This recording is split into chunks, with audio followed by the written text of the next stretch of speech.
नमस्कार, मैं हूं प्रशांत द्विवेदी। 7 न्यूज़ चैनल में आपका स्वागत है। हमारे संवाद कार्यक्रम में आज लखनऊ से सीधे जुड़ गए हैं श्री संतोष पांडे जी जो पूर्व विधायक हैं लम्हुआ से। उनसे हम लोग आज संवाद के तहत खास बातचीत करेंगे। बहुत बहुत स्वागत है आपका संवाद कार्यक्रम में संतोष पांडे जी। नमस्कार प्रशांत जी, आपको बहुत आभार कि आपने मुझे मौका दिया अपने चैनल में बोलने का। जी जी जी जी जी धन्यवाद। अच्छा, मैं सबसे पहले आपसे समझना चाहता हूं क्योंकि आप पूर्व विधायक थे लम्हुआ से और अभी भी आपकी जो अगर देखा जाए सामाजिक पृष्ठभूमि काफ़ी बड़ी है, काफ़ी लोगों से आपकी मुलाकात होती है और कोरोना जिस तरह से पूरे देश में फैल रहा है, एक तरह से देखा जाए इसकी वैक्सीन नहीं बनी और बहुत समस्याएं सामने आ रही हैं। तो एक जिम्मेदार व्यक्ति होने के और गार्जियन होने के वजह से आपने क्या क्या किया, कुछ बताइए, हमसे शेयर करिए। सामाजिक जीवन में हम लोग क्योंकि जमीन से जुड़े हुए लोग हैं, तो अब क्योंकि एकाएक ऐसी वैश्विक महामारी आ गई, पूरी दुनिया इससे बहुत परेशान है। और गांव में, ग्रामीण अंचल में तो जो लोग रहते हैं उनकी अवेयरनेस की बहुत जरूरत है, क्योंकि इसमें पढ़ा लिखा आदमी भी बहुत ज्यादा जानकारी नहीं। जैसे अभी हमने सुना और देखा भी कि इसमें सबसे महत्वपूर्ण है कि मास्क आप लगा के रखें और सैनिटाइज हाथ को करते रहें बार बार। और गांव में लोग इतना जागरूक है नहीं, तो मैंने देखा कि N95 मास्क अभी बताया जा रहा है कि 3-4 महीने से लोग इस्तेमाल कर रहे हैं कि वो बड़ा खतरनाक ही है। वो आपको तो सेफ रखता है लेकिन सामने वाले को दे सकता है। अगर कोरोना किसी को है, अगर वो व्यक्ति लगाया है, खुद तो सेफ रहेगा लेकिन सामने वाले को हो जाएगा। तो मैं सबसे पहले तो हमारे पीछे हमारे इष्ट भगवान परशुराम जी हैं, इनको प्रणाम करते हुए मैं इनकी आराधना भी कर रहा हूँ। चिरंजीवी भगवान हमारे परशुराम जी हैं। तो मैं तो पहले आपके माध्यम से यही कहूंगा कि जल्दी से जल्दी पूरे देशवासियों को, पूरी दुनिया को इससे निजात दिलाएं। और मैं आपका प्रयास देख रहा हूँ, अच्छा प्रयास आप कर रहे हैं अपने चैनल के माध्यम से। जागरूकता सबसे महत्वपूर्ण है इसमें। जो आदमी समझदारी से नहीं चलेगा वो निश्चित रूप से इसका शिकार हो जाएगा। तो एक तो सबसे बड़ी जागरूकता है कि इस समय कोशिश करिए कि घर से कम निकलिए तो बहुत अलर्ट होकर निकलिए। और जो व्यवस्थाएं आप आज देश में अवेलेबल हैं उसका पालन करते हुए निकलिए। और सार्वजनिक स्थानों पे कम जाइए, भीड़ में कम जाइए। और क्योंकि गरीबी बहुत है उत्तर प्रदेश में और देश में, एक तबका है जो सैनिटाइज नहीं कर सकता है, उसके लिए मास्क लगाना भी कठिन है। सरकारें अपने तौर पे जो कर रही हैं वो तो ठीक ही है, लेकिन मुझे लगता है कि गांव में जिनके पास सुविधा नहीं है उसको गमछा लगा के करना चाहिए, वो भी बड़ा सेफ माना जा रहा है। तो हम लोगों ने अपने स्तर से काफी लोगों को व्यवस्थाएं प्रोवाइड भी कराई और लोगों को जागरूक भी कर रहे हैं। क्योंकि हम लोग सामाजिक जीवन में रहते हैं तो बहुत सारे लोग मिलने आते हैं, बहुत सारे लोगों की समस्याएं हैं। तो हम खुद भी कोशिश करते हैं कि सोशल डिस्टेंसिंग का पालन भी करें, मास्क भी लगाएं। और जब हमारे यहाँ लोग आते हैं हमसे मिलने तो हम तो स्पेशली उनका हाथ साबुन से धुलवा के और दूरी बना के बैठ के ही बात करते हैं, क्योंकि सामाजिक जीवन में हम मना नहीं कर सकते लोगों से। तो मिलना तो हो रहा है, समझदारी से कर रहे हैं। और मुझे लगता है कि धीरे धीरे जनता जागरूक हो गई है और लोग अपने जान की हिफाजत के लिए सारी प्रक्रियाएं अपना रहे हैं। और कुछ अभी जो ज्यादा पढ़े लिखे लोग हैं, डॉक्टर लोग हैं, आज सोशल मीडिया भी बहुत प्रभावशाली हो गई है। तो मैं आपके माध्यम से केवल इतना ही कहूंगा प्रदेशवासियों को, जो लोग भी आपके चैनल के माध्यम से हम लोग को सुन रहे, देख रहे हैं, वो स्वयं भी ये सारी चीजें इस्तेमाल करें अपने पे और दूसरों को भी सुझाव दें, तभी इस महामारी से बचा जा सकता है। और मुझे लगता है कि अभी ये पूरा साल ऐसे ही हमको संभल के रहना होगा। अगर इस बीमारी ने इसको सिखाया कि दैवीय आपदा अगर एकाएक आ जाती है तो कितनी मुश्किलों का सामना करना पड़ता है लोगों को। और मुझे लगता है कि इस बीमारी से लोगों ने बहुत कुछ सीखा भी है। जी जी। अच्छा, मैं एक बात समझना चाहता हूँ आपसे कि जिस तरह से मार्च के बाद, होली के बाद से जिस तरह से लॉकडाउन जारी हुआ और लगातार जिस तरह से लॉकडाउन किया गया भारत में, जाहिर सी बात है जिस तरह से बीमारी आ रही थी लोगों को इस बात की आशंका हो गई कि बहुत बड़ी समस्या सामने आ रही है। तब एक माहौल था, एक दहशत का माहौल था, कुल मिला के घर से नहीं निकलना था। अभी जब से लॉकडाउन खुला है तब से अगर आप देखें तो बहुत ज़्यादा लोग जो हैं वो केयरलेस हो गए हैं। उनको लगता है कि नहीं ठीक है, लेकिन देखिए किस तरह से बीमारी इस समय फैल रही है। इसमें सबसे बड़ी जागरूक होने की आवश्यकता है मेरे ख्याल से पांडे जी, मैं अगर सही कह रहा हूँ। और आपकी एक अपनी अलग फॉलोअरशिप है, आपके बहुत सारे फॉलोअर्स हैं, आप ब्राह्मण नेता हैं काफ़ी बड़े, उत्तर प्रदेश के नामचीन हस्ती हैं आप। तो आप इन फॉलोअर्स से क्या कहेंगे कि मतलब अभी भी क्या चेतेंगे नहीं, कैसे क्या करें आप, इनको इनके बारे में क्या कहेंगे आप? देखिए, मैं तो आपके माध्यम से यही अपील करूंगा कि बगैर किसी महत्वपूर्ण कारण के घर से बाहर तो बिल्कुल ना निकले। मैं आपसे निवेदन करूंगा आप माइक थोड़ा सा ऊपर कर लीजिए, कुछ आवाज़ आपकी इको हो रही है। जी जी।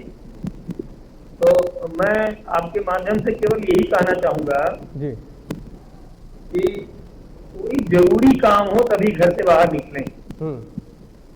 इसमें मैं बाजारों की हालत देख रहा हूँ, पूरी तरीके से लोग लापरवाही से घूम रहे हैं, ना मास्क लगाए हुए घूम रहे हैं, दुकानदार भी लापरवाही से सामान दे रहा है। और ये बात बिल्कुल मैं आपसे सहमत हूँ कि लोग बिल्कुल ही उनको लगता है कि ये कोरोना जैसे उनको नहीं आएगा और लोगों को आ जाएगा, ऐसी बातें दिमाग में लोगों को हैं।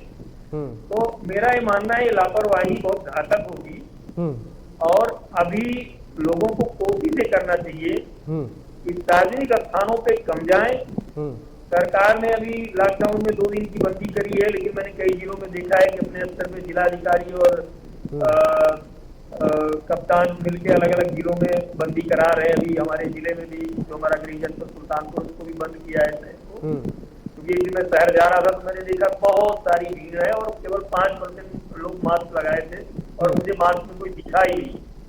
तो मेरा ये मानना है कि यहाँ पे सुविधाओं का टोटा है अपने प्रदेश में। हमारे जनपद की बात मैं कर रहा हूँ कि अगर यहाँ पे 300 बेड है 25 लाख की आबादी में, और अगर जिस तरह से महामारी फैल रही है और मैं देख रहा हूँ मीडिया के माध्यम से भी, और तमाम लोग हम लोगों से हेल्प मांगते हैं कि भैया तबीयत खराब हो गई है और KGMC में PGI में और लोहिया में भर्ती करा दीजिए।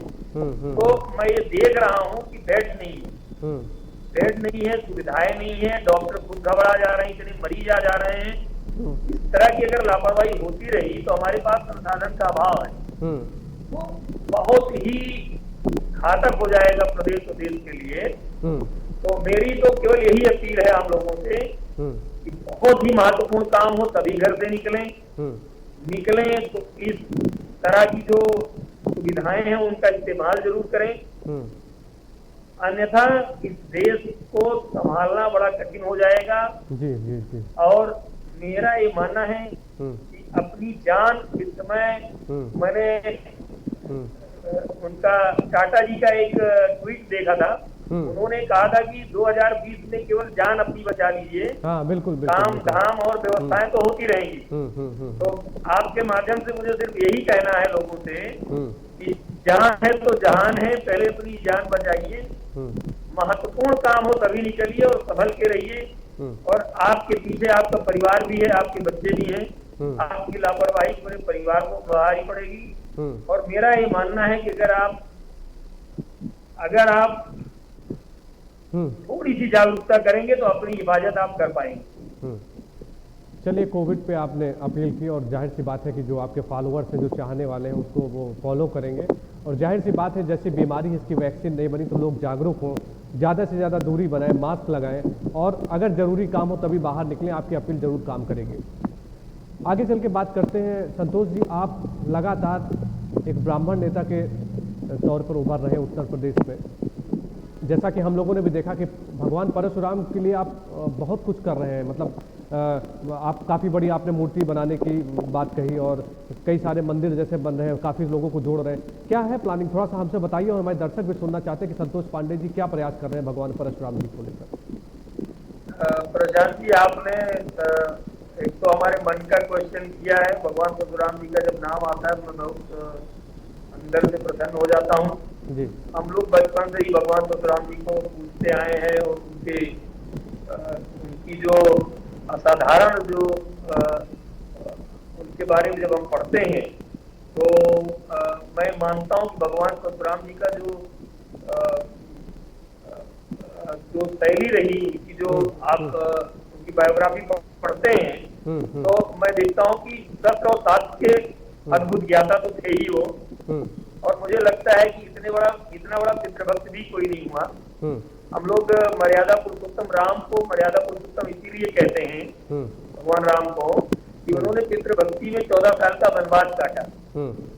भगवान परशुराम जी के बारे में उनके पिताजी ने जब उनसे कहा कि माँ के लिए उन्होंने कहा और उन्होंने माँ का गर्दन भी काटने में 1 सेकंड भी नहीं लगाया, तो उनकी पितृभक्ति की तुलना आप देखें तो मैं मानता हूं कि हालांकि जब उन्होंने गर्दन काटी और फिर पिता से तुरंत ही कहा कि अब हमारी माता को जीवित करिए आप, क्योंकि पिताजी बहुत खुश हो गए जमदग्नि महाराज।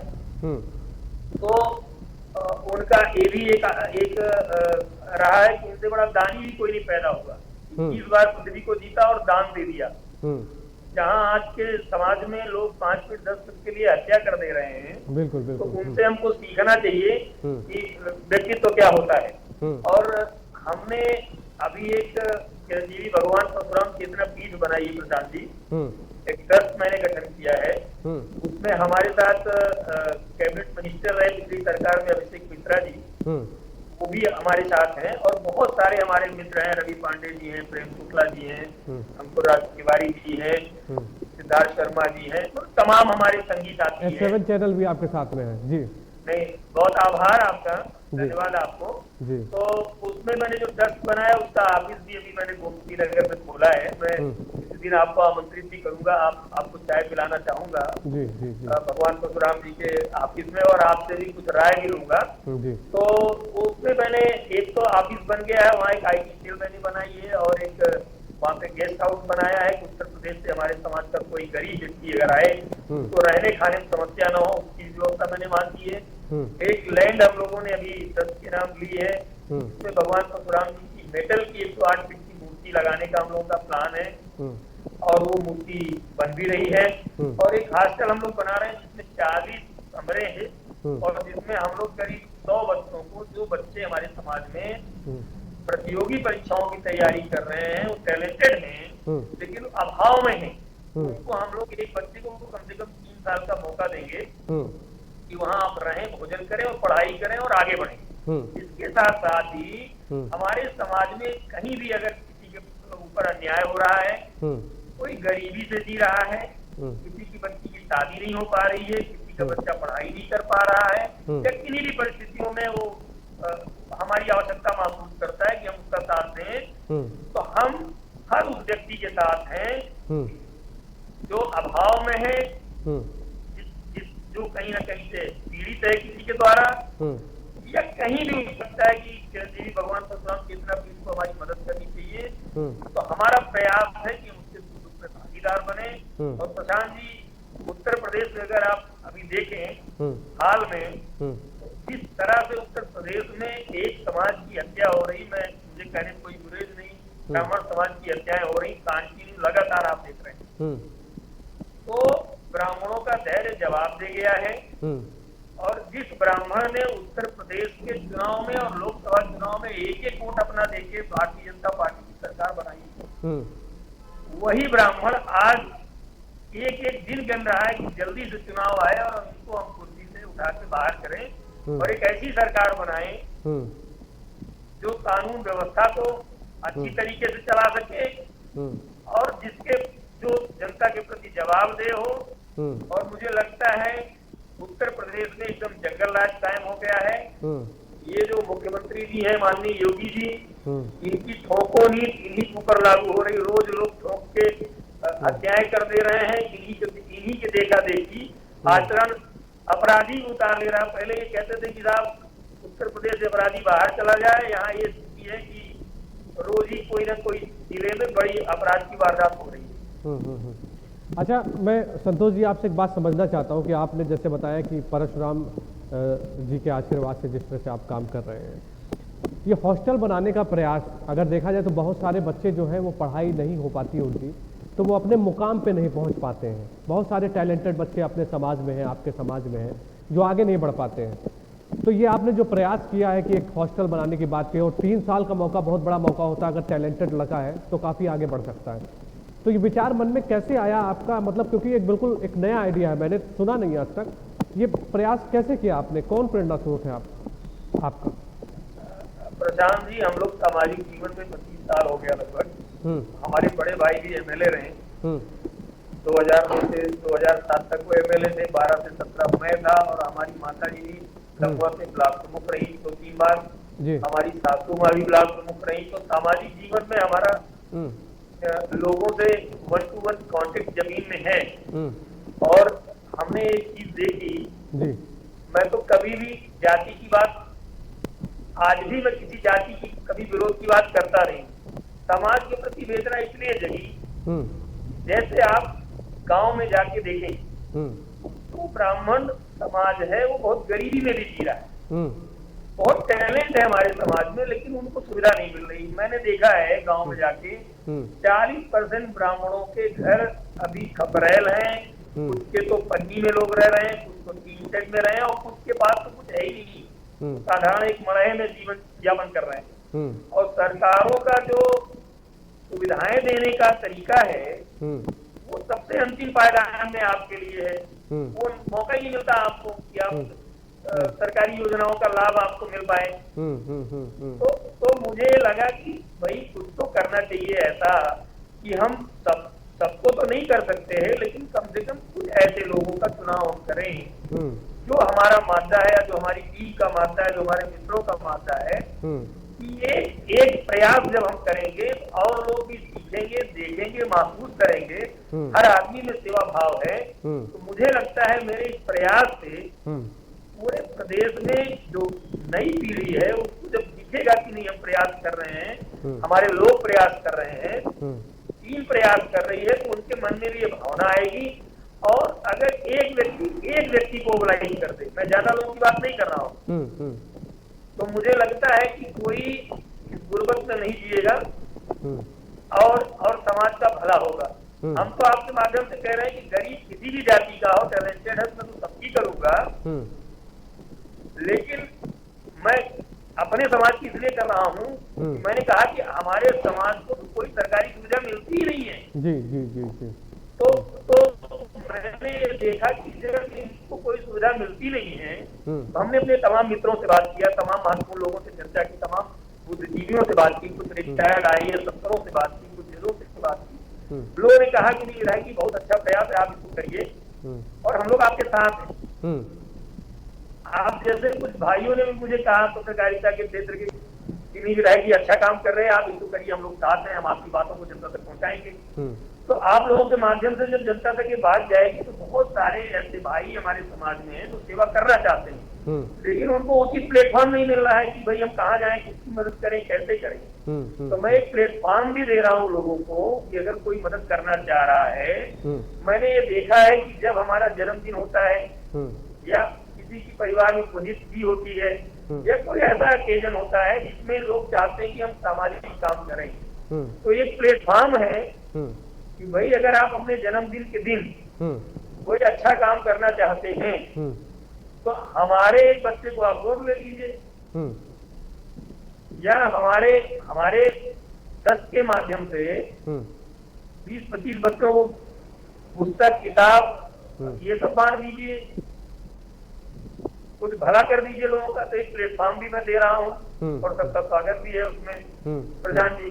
तो मुझे ये लगता है कि इस सेवा के माध्यम से अभी आपने देखा होगा कि उत्तर प्रदेश में अभी इलाहाबाद में एक परिवार की उसमें 4 लोग बेचारे मार दिया गया, मृत हो गए, और उस परिवार में एक महिला बची जिसका वहाँ पे इलाज चल रहा है। तो मैं इलाहाबाद गया, मैंने परिवार की आर्थिक मदद की। परिवार में अब कोई बचा नहीं, एक बेटी उनकी बच्ची है शादीशुदा, और वो बहुत गरीब थे, बैठ का काम करते थे, छोटा मोटा उनका ऐसे काम जीवन यापन चल रहा था।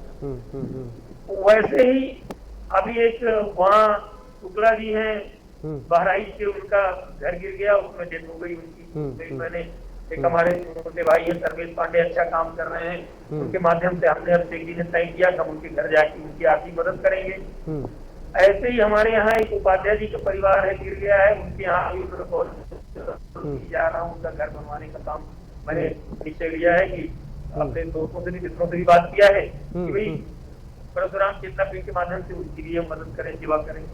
जो भी जिस लायक हमारी टीम में है, हमारा जो जो हमने प्लान किया है, जो सोचा है कि गरीबों की मदद करनी है, और गरीब जो है हर जाति तबके में है, लेकिन हमारी जाति में कुछ ज्यादा ही है प्रशांत जी, और उनको कोई पूछने वाला नहीं है। तो मैंने इसलिए मुहिम छेड़ी है कि जो ऐसे लोग गरीबी गुर्बत में जी रहे हैं, उनकी सेवा करेंगे तो खुद को भी अच्छा फील आएगा और समाज में भी एक नया संदेश जाएगा, और हमारे जैसे तमाम भाई सामने आएंगे और लोग की सेवा होगी। संतोष जी, मैं एक बात और समझना चाहता हूं कि मुंबई में जिस तरह से साधु सन्यासियों की हत्या हुई थी, अभी कुछ महीनों पहले का मामला है, उसमें भी जहां तक आपने कुछ मदद कराई थी, क्या कुछ उस बारे में क्या कहना आपका कि जिस तरह से वहाँ की सरकार कहीं न कहीं निष्क्रियता दिखाई पड़ी और उनकी हत्या हुई, वो कहीं ना कहीं शर्मिंदा करती है सरकार को, और उसकी हर जगह आलोचना हुई।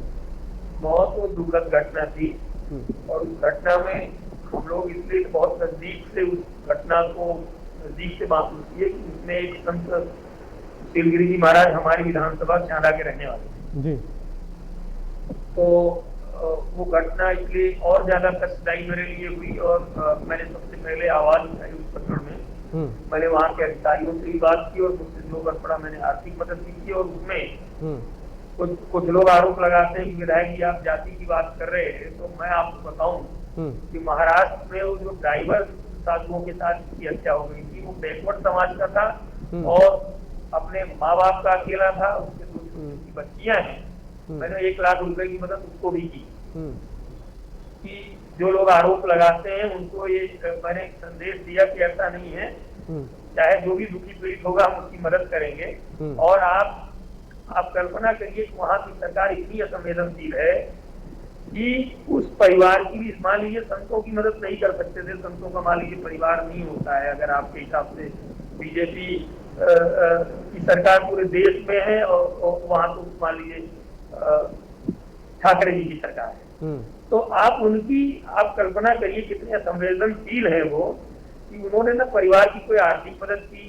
उसमें अगर सीबीआई जांच लोगों ने पिटीशन किया है, मैं भी करना चाह रहा था कि लोगों को न्याय मिले, सही बात उजागर होगी क्यों ये घटना हुई है जी।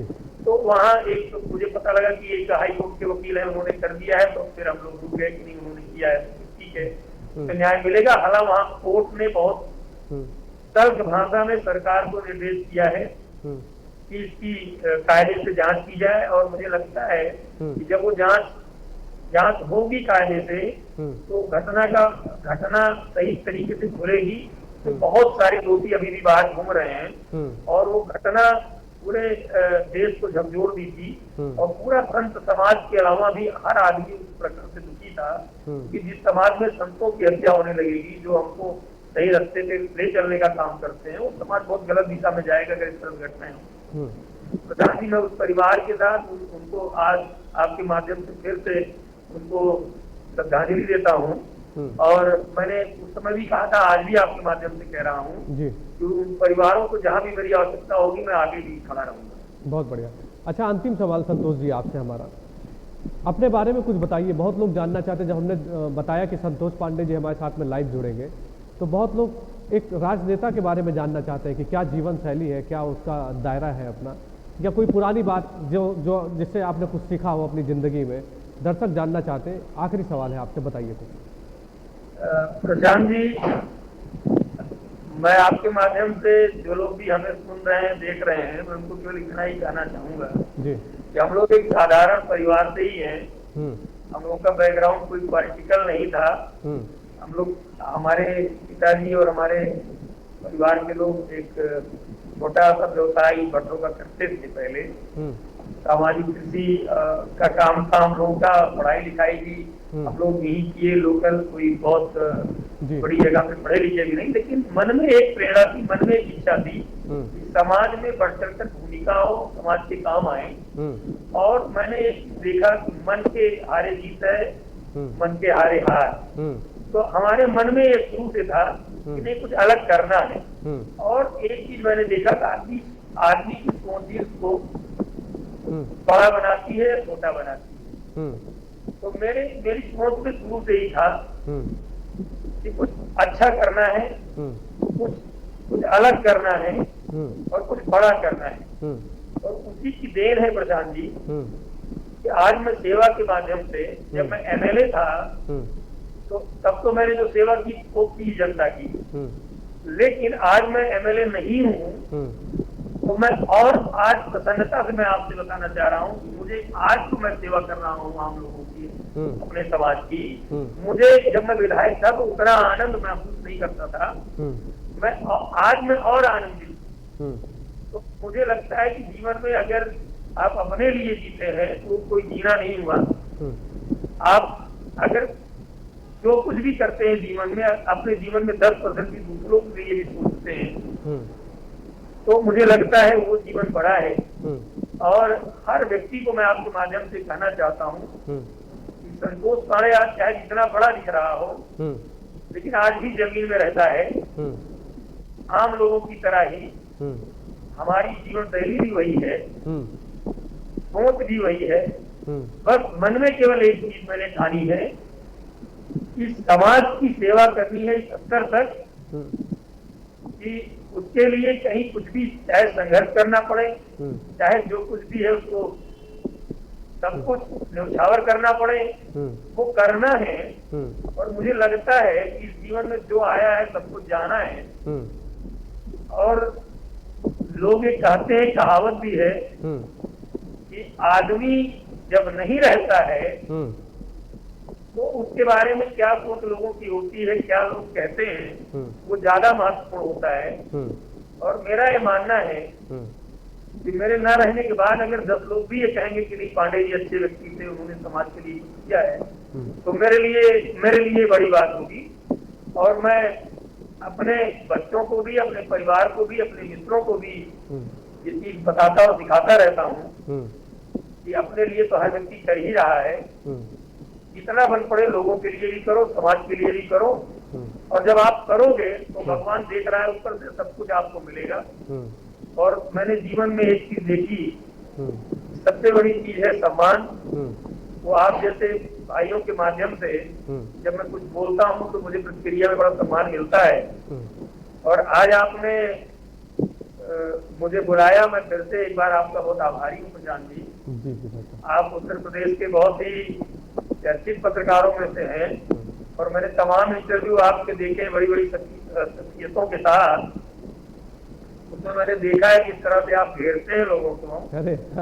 तो मैं इसके लिए भी आपको आभार कर रहा हूँ कि आपने मेरी बहुत क्लास नहीं लगाई है। अरे भाई साहब तो जी बहुत एक बार फिर से आपका आभार कर रहा हूँ जी कि आपने मुझे मौका दिया। और मैं आपके चैनल की उज्जवल भविष्य की कामना करता हूँ।